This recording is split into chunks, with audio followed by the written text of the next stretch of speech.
O Expresso tem uma nova subscrição que lhe dá acesso completo ao The New York Times, com atualidade, jogos, culinária e muito mais. E ainda aos conteúdos exclusivos da SIC Notícias, incluindo o Direto Vertical, a nova e inovadora emissão que se adapta ao seu smartphone. Subscreva em expresso.pt/digital. Expresso. Liberdade para pensar.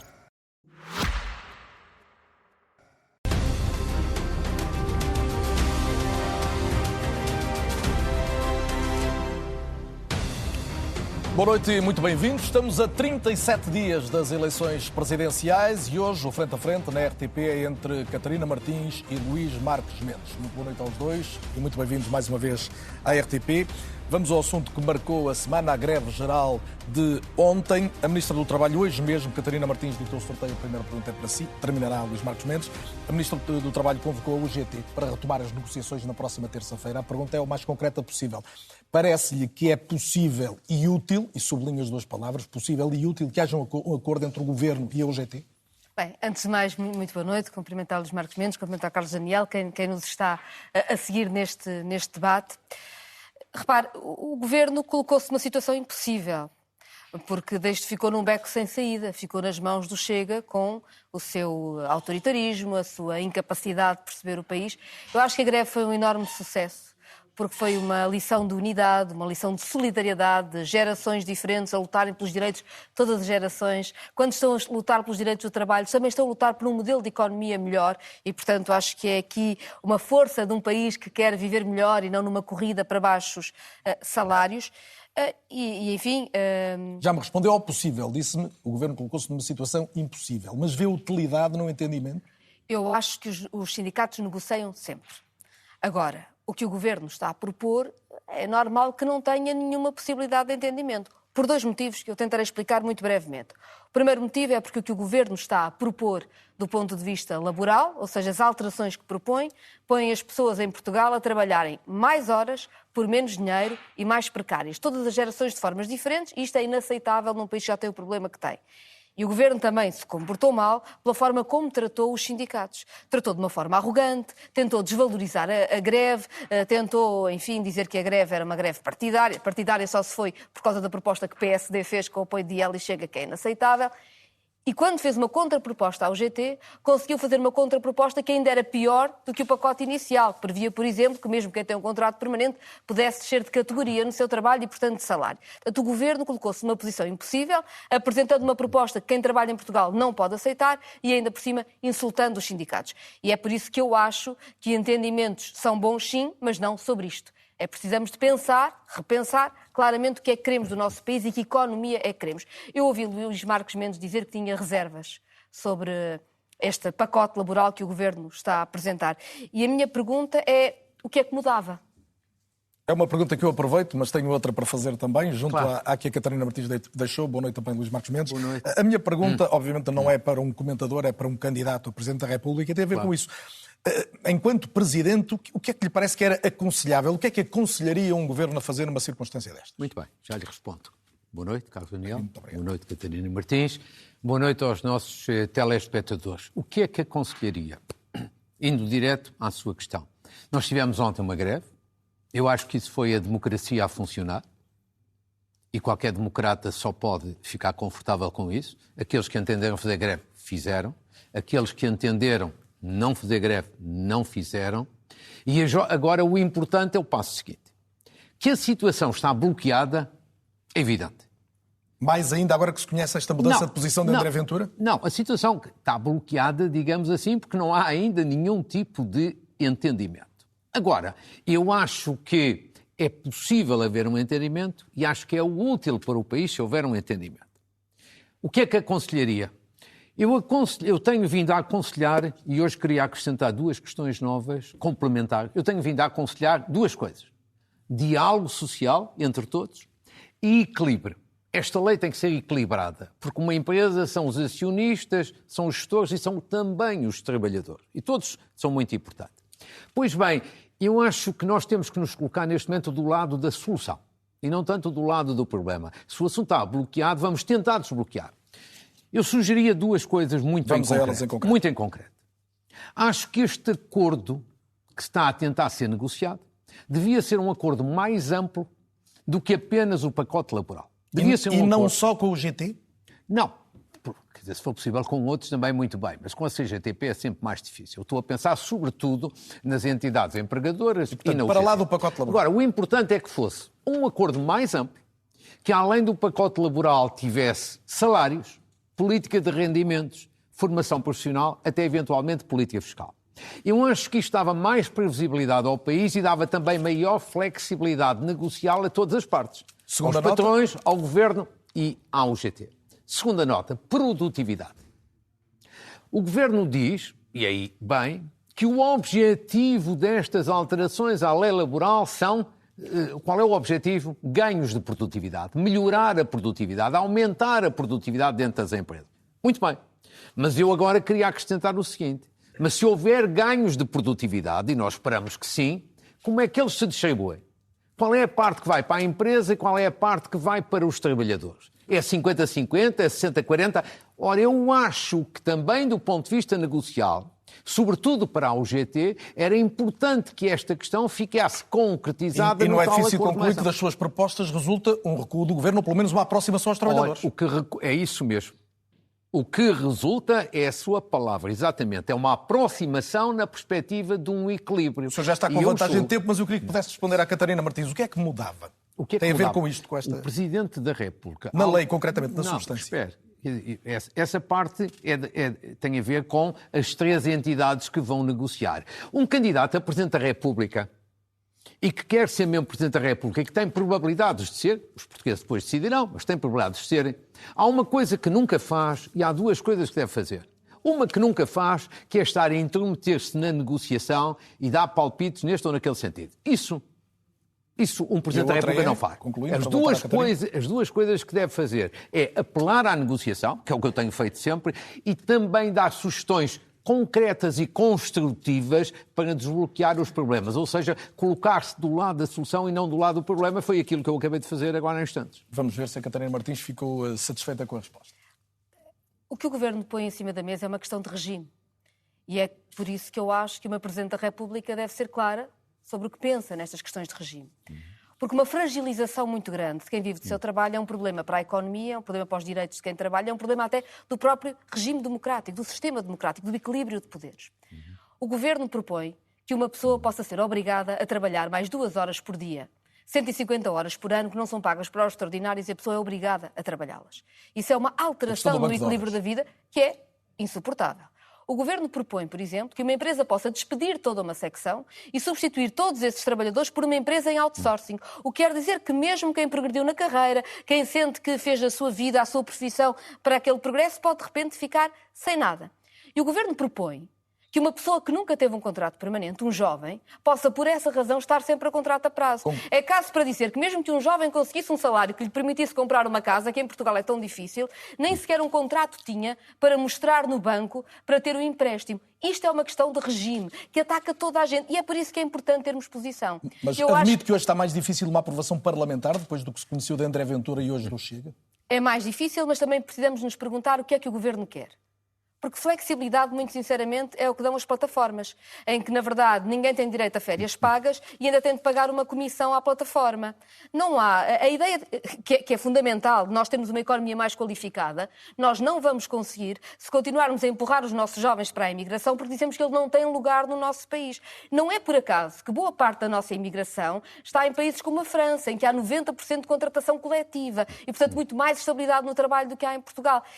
E se nós continuarmos a discutir formas de desvalorizar quem trabalha, em vez de discutirmos formas de qualificar a nossa economia, estamos a fazer o debate errado. E uma Presidente da República deve dizer ao país como é que se pode responder a este momento em que vivemos. Não é fazer a lei, não é tomar a parte, mas é lançar os debates que podem resolver problemas. E a nossa economia precisa de resolver o problema de ser de baixos salários, de ser uma economia pouco qualificada. 30 segundos para Luís Marques Mendes poder fechar esta parte do debate e avançarmos. Catarina Martins, eu não sou o Governo. Se a Catarina Martins quiser debater com o Governo, com certeza, seguramente que vai ter um estúdio de televisão que a convida para esse efeito. Eu estou numa perspectiva de poder ser Presidente da República. Entre nós há uma diferença essencial, com todo o respeito que tenho por si. Ninguém sabe numa eleição quem ganha ou quem perde.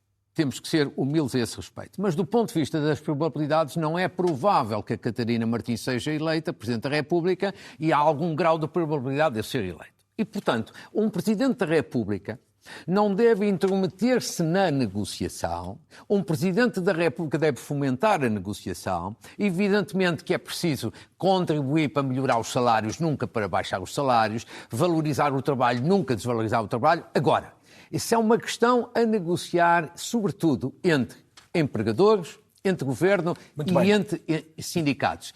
E neste momento acabei de dar aqui duas contribuições concretas, equilibradas, que podem ajudar a desanuviar o ambiente. Estão dadas, permitam-me a questão. Avançar. Vamos à questão da missão do Presidente e uma questão nuclear, que é a questão da independência face aos governos e ao governo atual. Eu gostava que a Catarina Martins me dissesse se considera que Marcos Mendes conseguirá ser um Presidente independente, mas também se a própria Catarina Martins acha que com este governo conseguirá ser independente em Belém. Vamos então. Repare, Marcos Mendes acha que tem mais probabilidade de ser eleito Presidente da República e eu respeito aquilo em que acredita. Mas eu estou nestas eleições muito a sério. Estou mesmo muito a sério. E acho que, aliás, o passado já provou que sondagens são sondagens e resultados podem ser coisas muito diferentes. Tivemos, aliás, sondagens e resultados surpreendentes em presidenciais em Portugal. E acho que é muito importante as pessoas saberem aquilo em que nós acreditamos em questões de regime. E sim, acho que é muito importante, num governo muito inclinado à direita e que não tem muito respeito por quem vive do seu trabalho, que não protege o equilíbrio de forças para proteger quem cria a riqueza do país, quem constrói o país, que é o trabalho, haver uma Presidente da República que põe isso no centro do debate. Eu acho que é um perigo a eleição de um Presidente da República, e não tem a ver necessariamente com o alinhamento partidário, tem a ver com o alinhamento, até se quiser, de espectro ideológico mais amplo, muito alinhado com o Governo, e que ao mesmo tempo é pouco claro sobre o que fará no caso de o Governo querer impor o que está a querer impor, que é uma baixa generalizada de salários, ao mesmo tempo que impõe mais horas de trabalho. E é por isso que eu acho que a clareza é um ponto importante. Não é substituir-me ao governo, mas é que quem vota sabe o que é que a Presidente da República pensa e de que lado estará em cada momento. E eu queria só dar um exemplo de um debate. Por exemplo, eu acho que nós podemos qualificar muito a economia portuguesa. E acho que Portugal tem condições, pela investigação que tem, pela ciência que tem, pelas suas condições até naturais, por exemplo, de ser um país extraordinário para fazer uma enorme inovação, por exemplo, no campo da transição energética. E para isso é preciso que haja vontade do Estado e políticas públicas. Eu dou um exemplo muito rapidamente. Quase toda a gente neste estúdio há de ter um smartphone. O que está aqui tem uma bateria criada por investimento público. Tem um ecrã sensorial criado com investimento público. Tem um GPS criado por investimento público. Tem internet criada por investimento público. Para chegar que um Presidente da República colocar o debate que deve ser colocado sobre a economia portuguesa, que é um investimento público e uma capacidade de ter qualificação neste país para as respostas deste século, deste momento, pode ser fundamental, isso sim, para defender um país para as próximas gerações. Muito mais importante do que estar a alinhar pela bitola do Governo a perguntar qual mais é possível fragilizar o trabalho. Luís Marcos Mendes, a mesma pergunta para si. Já é uma questão relativamente recorrente no seu caso, mas a questão da sua independência face ao Governo é relevante, mais a mais quando há um debate sobre questões sensíveis e a questão do trabalho é obviamente uma delas. Com certeza eu quero ser Presidente da República, evidentemente para usar a minha experiência em favor do país, para continuar a dar provas da minha independência, tenho dado ao longo dos tempos, e para fazer entendimentos. Agora, sejamos claros aqui com a Catarina Martins, que eu ouvi com toda a atenção e respeito. Deixemos de falsos moralismos e de superioridades morais. A Catarina Martins não tem melhor coração do que qualquer um de nós, quer evidentemente o melhor para o país, como todos nós queremos. A grande questão que está aqui são os caminhos para lá chegar. E desde logo nesta parte, e assim, tenho chamado a atenção incessantemente que dois dos meus grandes objetivos, que estão ligados, são o quê? A estabilidade e a ambição. Os dois ligados.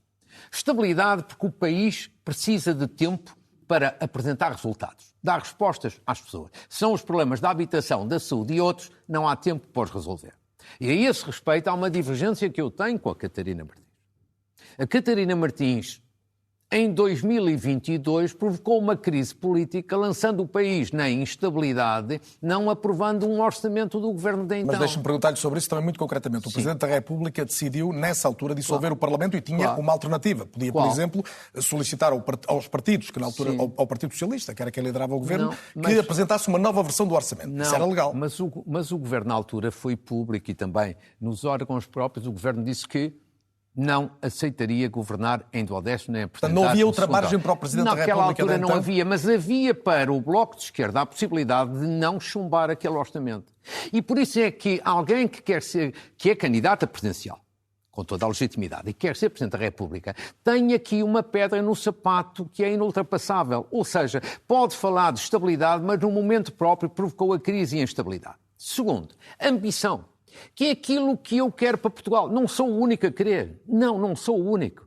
Mas é aquilo que eu, enquanto Presidente da República, farei, tendo um espaço de moderação, mas também um espaço de intervenção. E o que é ambição? É ambição económica. Nós tivemos ambição económica e ambição social e ambição tecnológica. Nós tivemos esta semana uma notícia importante da revista Economist.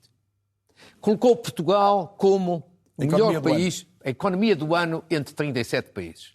Sejamos francos, é uma grande notícia para Portugal. Não é para o governo A ou B, é para o país, para os portugueses, é uma grande notícia.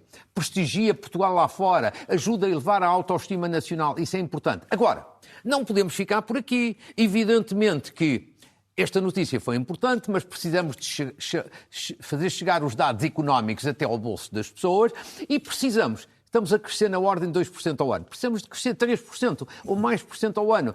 Sobretudo em nome da componente social, a economia é instrumental para melhorar salários e melhorar pensões. Vamos manter este equilíbrio de tempos. Catarina Martins, sem embargo de poder referir-se a essa questão da economia do ano, eu gostava que me respondesse quanto é que vale para si a estabilidade política no sentido em que falava Luís Marques Mendes?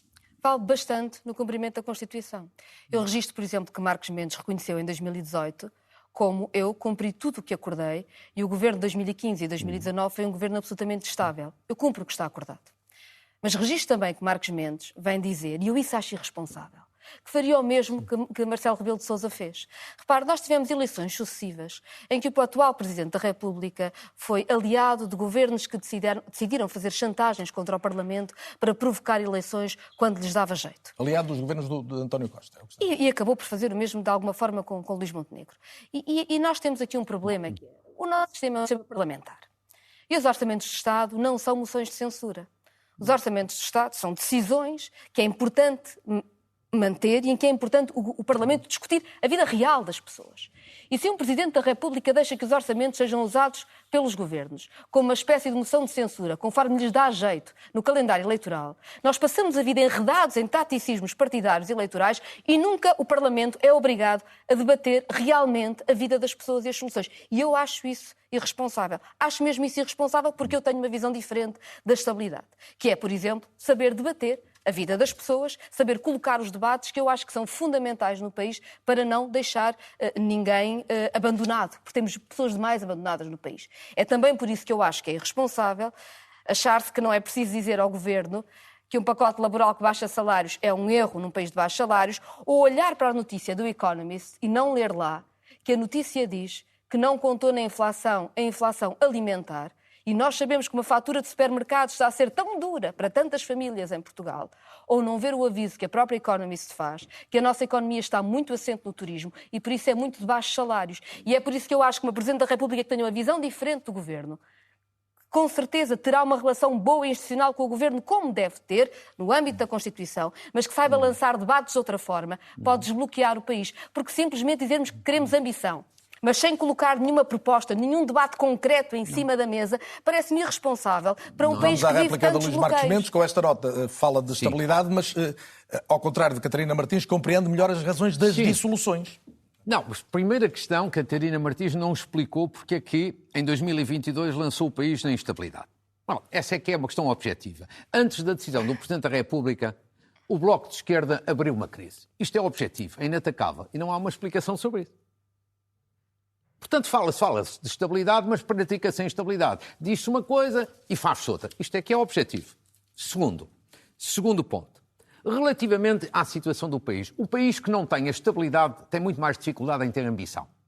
E quem perde quando não há estabilidade são normalmente os mais frágeis. São os trabalhadores, são os jovens, são os idosos, cidadãos com deficiência. É sempre assim. E, portanto, aqui chegados, há que ter atenção ao seguinte. Eu já disse e volto a repetir. O chumbo do orçamento não tem que necessariamente dar lugar à dissolução. Mas é preciso que o governo que está em funções, ou outro governo que seja possível constituir, aceite governar em duodécimos. Naquela ocasião, isso não era viável. Agora, vamos à questão que é mais importante relativamente ao futuro, e concluo. Esta notícia da Economist não é uma notícia qualquer. A Catarina Martins não gostou da notícia, desvaloriza a notícia. Mas a notícia é excelente para Portugal.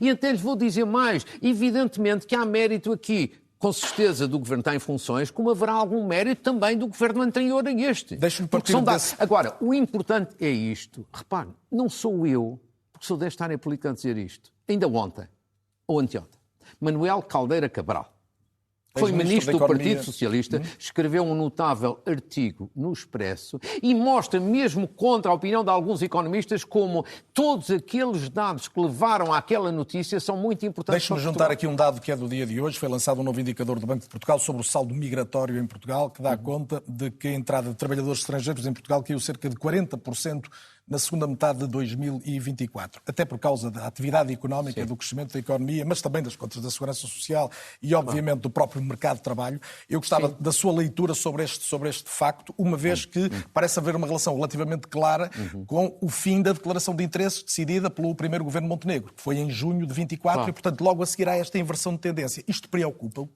Repare, é um dado a ter em atenção. Evidentemente que o fim da chamada manifestação de interesses tinha algumas consequências nesse plano. Ouça, era óbvio, não se pode ter sol na era e chuva no naval.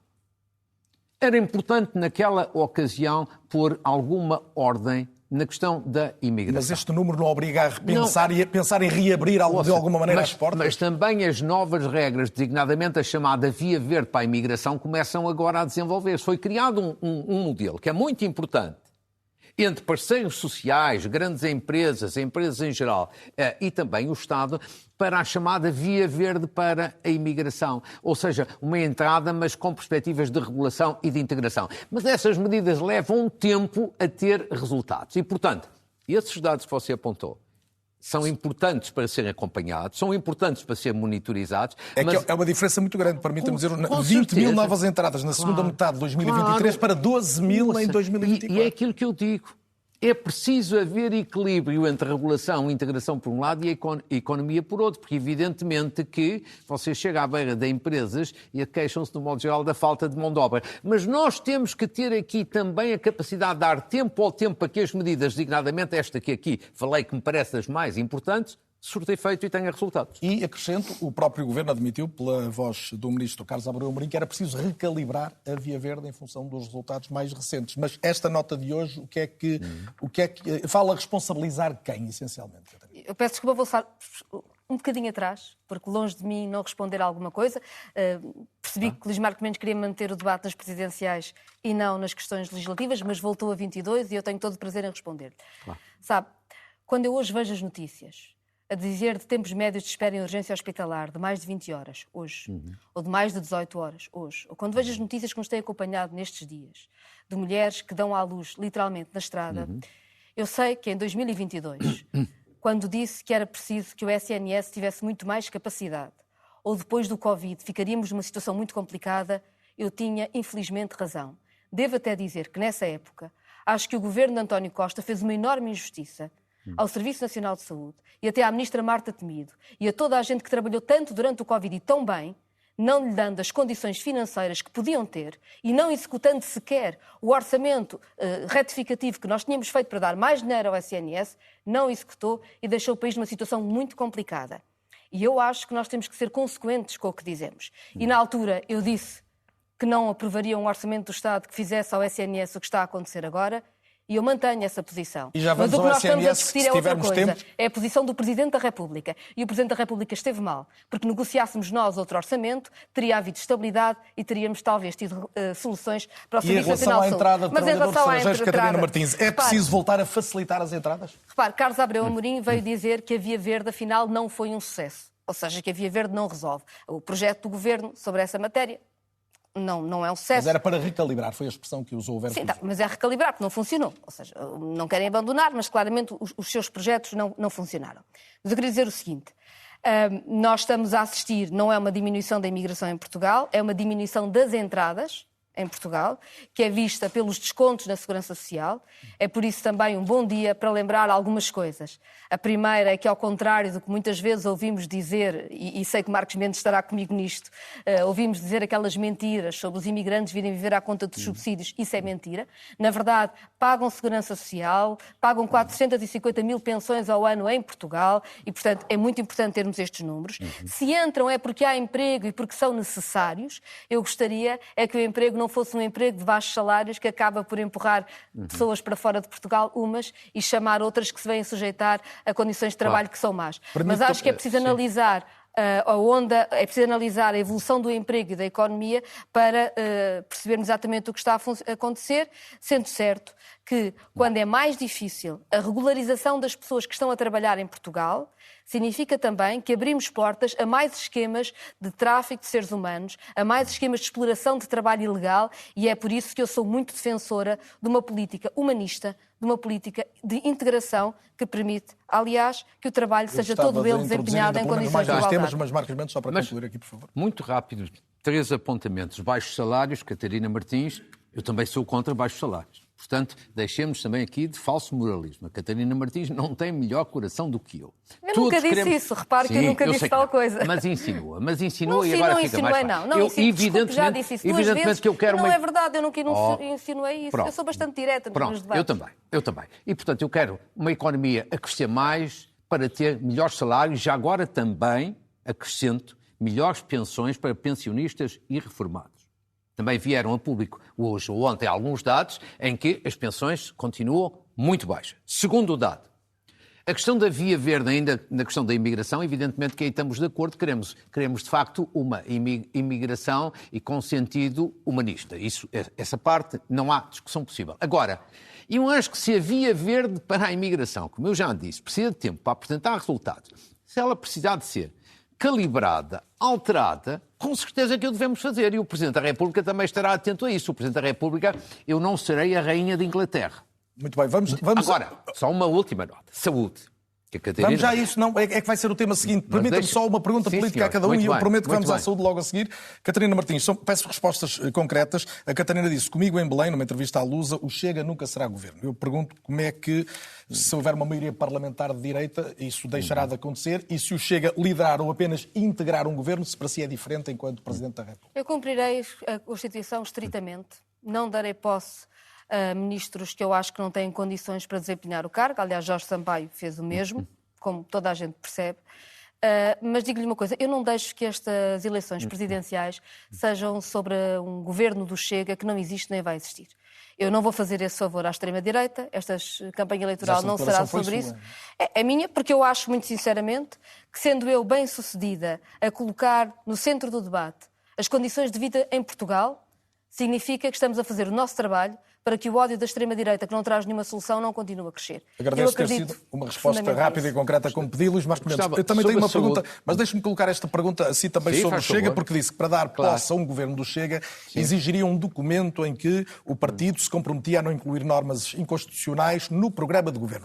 Eu pergunto se isto faz sentido, pedir a um governo que cumpra a principal lei do país, isso não é óbvio? Devia ser óbvio. Claro, mas no caso do Chega não é? Então, nós não vemos a cada passo propostas, ideias e medidas grosseiramente inconstitucionais. Os exemplos que eu dei, por exemplo, prisão perpétua, que é proibido pela Constituição, o Chega está permanentemente a insistir nisso. E se infringisse essa declaração escrita? Pode infringir a declaração escrita como uma declaração oral? Não passa pela cabeça que isso acontecesse. Agora, evidentemente que não devia ser necessário. Obviamente não devia ser, mas se alguém tem ideias inconstitucionais que não podem sequer ser legisladas, o Presidente da República tem por obrigação cumprir e fazer cumprir a Constituição. Agora, esperemos que isso não seja necessário. Agora, um apontamento sobre saúde na linha do que disse a Catarina Martins. Vamos à questão Evidentemente que eu também estou preocupado com um conjunto de questões que há vários anos e que se mantêm falhas que estão a acontecer na saúde. Mas como é que se resolve, Marcos Mendes? É com mais dinheiro ainda? Olha, não, mas eu queria dizer aqui o seguinte, tudo tem a ver com estabilidade. A Catarina Martins criou uma crise em 2022. Isto o caso da saúde é um exemplo típico, claro, concreto, incontornável, de que é preciso estabilidade para resolver as questões. Mas segunda questão, que nos divide. Catarina Martins foi suporte político de um governo que acabou com uma experiência que corria bem em Portugal. As parcerias público-privadas, em Braga, em Louros e em Vila Franca de Xira. Se você for a inquéritos a esse respeito, às populações de Braga, de Louros e de Vila Franca de Xira, todas estavam satisfeitas com as parcerias público-privadas. A Catarina Martins ajudou decisivamente a acabar com algo que funcionava bem em Portugal. Funcionava do ponto de vista económico, do ponto de vista social e, sobretudo, que é o mais importante, dos utentes que estavam felizes, satisfeitos. É preciso mais participação do privado na saúde, é o que está a dizer. Não, o que eu estou... Não. São parcerias público-privadas. Os hospitais eram públicos com gestão privada, não eram hospitais privados. Certo. E funcionavam bem a todos os títulos, as pessoas estavam felizes. E é por isso que eu hoje até digo o seguinte, vou-lhe deixar aqui uma outra ideia. Eu não estou aqui, isso é a decisão do governo, se quer deste ou de qualquer outro, se quer voltar ou não voltar às PPPs. Eu não me meto disso. Agora, acho que era de elementar bom senso, que um governo pensasse o seguinte, se as PPPs funcionavam bem, mesmo agora não voltando a instituí-las, ao menos vamos aplicar no setor público, nos hospitais públicos, aquilo que eram instrumentos das PPPs que davam bons resultados. Catarina Martins, a sua visão sobre uma saúde que gasta mais 70% do que gastava há 10 anos e cujo orçamento está acima de 17 mil milhões por ano. Eu tive a oportunidade de propor a autonomia, muito maior autonomia dos hospitais, foi dada às PPPs e nunca foi dada aos hospitais públicos. Mas também não me esqueço que as PPPs são geridas por homens como aquele que é agora dono da PPP de Cascais, que em Espanha, foi agora público, pediu para que os doentes que são menos rentáveis fossem afastados. E é por isso que é perigoso, porque nós não podemos ter hospitais que funcionam bem porque se negam a tratar doentes que são menos rentáveis. O SNS tem que tratar toda a gente, mais e menos rentável, e deve ter autonomia para funcionar bem. Mas esta tentação para dar aos privados aquilo que o Estado deve fazer e bem, e claro que os privados têm o seu lugar, diz isso a nossa Constituição e bem, não coloque isso em causa, mas o que é o trabalho que o Estado deve assegurar para assegurar a toda a gente os cuidados de saúde que se coloca-se também numa questão que não tem estado nestes debates das presidenciais e que eu acho muito importante. Eu intuo que hoje há muitos reformados, pensionistas também a verem este debate. E é preciso saber que há um projeto europeu da Comissária Maria Luísa Albuquerque para que uma parte das pensões vá automaticamente para fundos privados que comportam muito mais riscos para as pensões. E quando chegar a Portugal a decisão de como é que nós vamos encarar estas recomendações europeias e regras europeias, eu acho que é muito preciso ter uma Presidente da República com completa autonomia face ao Governo e que assuma a responsabilidade de proteger as pensões em Portugal. Porque nós sabemos que os fundos privados não têm garantia e tantos deles deixaram os pensionistas sem nada. Um tema que a Catarina Martins já tinha trazido a esta campanha e também sabemos, aqui reitera, e eu tenho que colocar a última nota. E também sabemos que têm tido muito menos rentabilidade do que os públicos. Só para dizer isso, os fundos públicos têm-se provado muito sólidos em Portugal. Estamos a 3 minutos do final do debate, não podemos deixar de falar da Europa e do mundo, até porque há um Conselho Europeu decisivo para o futuro da Ucrânia na próxima semana, nos dias 18 e 19. António Costa, o Presidente do Conselho Europeu, teve até uma expressão curiosa, dizendo que sabe quando começa este Conselho Europeu, mas não quando acaba, porque tem que acabar com uma decisão quanto à ajuda à Ucrânia. Como saberão todos, a questão da ajuda pode ser resolvida com o recurso ao tal dinheiro russo, congelado maioritariamente na Bélgica, mas isso implica uma partilha de risco, no qual Portugal, por exemplo, pode ser chamada a assumir 3 mil milhões, a somar ao que já gasta em defesa. O que lhe pergunto, Catarina Martins, começo por si, que a última palavra é de Marcos Mendes, se lhe parece que faz sentido Portugal assumir mais esta responsabilidade, quando já está a fazer subir claramente a sua percentagem do PIB em relação à despesa com a defesa. Nós estamos a viver uma situação internacional muito complexa e muito diferente de tudo o que conhecemos. E, portanto, seria uma irresponsabilidade continuarmos a ler o mundo com as lentes do passado. Nós temos neste momento um presidente norte-americano a tentar impor à Ucrânia um projeto que é o projeto de Vladimir Putin e que tem uma estratégia para a segurança nacional que mostra, que descreve a Europa como inimiga e diz claramente que quer apoiar as forças de extrema-direita na Europa, portanto uma ingerência clara, o que significa que nós na Europa precisamos claramente ter uma posição sobre a própria segurança europeia e precisamos ter uma posição de autonomia e de caminhos para a paz muito clara. Isso far-se-á seguramente com solidariedade para com a Ucrânia. Eu estive em Kiev, não sei se esteve, mas é muito impressionante como há todo um país solidário, mesmo quem tem diferentes posições políticas contra a invasão russa. Eu acho que nós devemos essa solidariedade. E essa solidariedade é também uma solidariedade mas ela tem um preço, de reestruturação do país e de reparação. É muito dinheiro. E de reparação. Eu acho que é possível estudar os mecanismos jurídicos certos para que a reparação também seja feita com ativos russos. Porque a Rússia tem de ser chamada a pagar a reparação da destruição da economia que fez. E isso não será feito se nós acharmos que a paz na Ucrânia, que é tão necessária e na qual temos que estar tão empenhados, porque é mesmo preciso uma negociação para a paz, se faz com a União Europeia num papel subalterno à espera das decisões. Isto está quantificado também o dinheiro de que a Ucrânia vai precisar, são 70 mil milhões em cada um dos próximos 2 anos. Sim, serei muito breve, porque no essencial eu também concordo e subscrevo o que Catarina Martins disse. Primeiro ponto, muito breve. Acho que devemos ter com os Estados Unidos, apesar da situação ser muito difícil, continuarmos a ter uma relação de diálogo o mais franca e aberta possível, embora cada um impondo, a Europa impondo as suas posições. Ainda esta semana o Papa Leão XIV apontou isso. Dialoga. Acho que isto é essencial, apesar de eu concordar, é o pior momento da relação entre a Europa e os Estados Unidos desde a Segunda Guerra Mundial. Segundo, a Europa tem que dar uma resposta. E a melhor resposta que a Europa tem que dar é investir ela própria em segurança e defesa, coisa que não fez durante anos a fio. Terceiro, total apoio à Ucrânia, sobretudo nesta negociação para a paz. Uma derrota da Ucrânia é uma derrota da Europa e nós temos que estar totalmente solidários com a Ucrânia. Quarto e último ponto. Portugal tem de gastar mais dinheiro para estar nesse esforço. Quer dizer, no quadro da NATO, decisões nesse sentido, temos que ir acompanhar de forma gradual, mas temos que acompanhar esse esforço. Finalmente, eu julgo que podemos estar muito próximo de uma decisão sobre os ativos russos, muito, muito próximo, apesar das dificuldades da Hungria, da Eslováquia e, por outras razões, da Bélgica, mas tanto quanto eu sei, na base do artigo 122 do Tratado da União Europeia, podemos estar próximo de uma decisão e isso vai ser muito importante.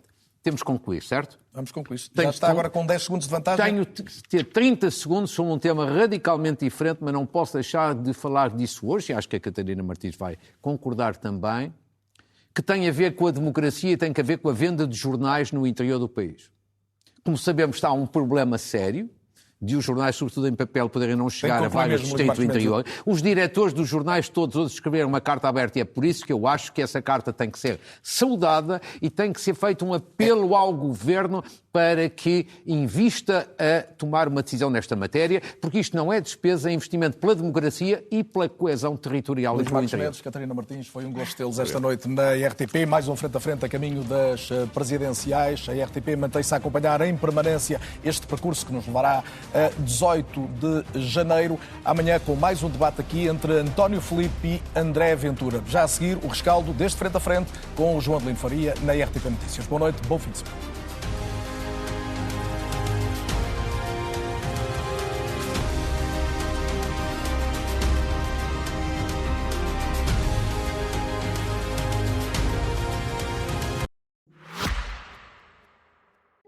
O Expresso tem uma nova subscrição que lhe dá acesso completo ao The New York Times, com atualidade, jogos, culinária e muito mais. E ainda aos conteúdos exclusivos da SIC Notícias, incluindo o Direto Vertical, a nova e inovadora emissão que se adapta ao seu smartphone. Subscreva em expresso.pt/digital. Expresso. Liberdade para pensar.